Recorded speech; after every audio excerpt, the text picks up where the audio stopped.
All right, as we look at this past unit, you can see that there's a couple of big ideas, and again, a lot we talked about was exponential and logarithmic functions.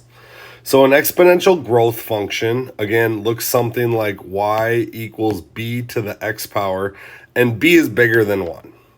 And so as this happens, your graph, as it moves to the right, is also moving up. Whereas if you were to get an exponential graph that has a b value in between 0 and 1, it's going to decrease. So as you move to the right, your y values are decreasing. We also had logarithmic functions where logs and the letter E kind of work as inverses, and they tend to cancel each other out. But again, it's a good idea to have an idea of what the parent function is. So if your base of your log is greater than 1, your parent function as the log is going to the right is increasing. Whereas if your b is in between 0 and 1, your log as the graph is going to the right is decreasing. So we talked about multiple ways to kind of go about solving these. If you get a equation that looks something like this, you can rewrite this base to be 3 squared. And then once the bases are similar, you can set these two things equal to each other. And this is a very simple algebra problem that, is much easier to solve than what we started with up here.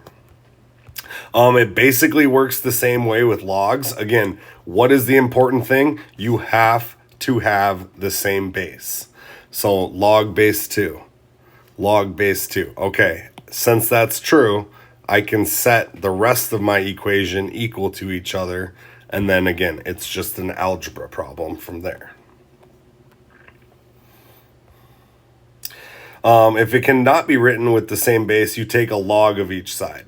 And so for this example, because it was 6 raised to the x power, we created a log with a base of 6 so that essentially these two things cancel out. So we're just left with x equals log 6 base 15. And then once we do that, we can use the change of base formula. So again, log 6 of 15, we can use the change of base formula, which is what they did here, to estimate that. So anytime we get a base that's not 10, we may have to use the change, we may change it to a base of 10. So if you don't write anything, like we didn't write here, we assume it's base 10. And that's how our calculators are programmed, is to use base 10. If a logarithm is set equal to a constant, exponentiate each side. So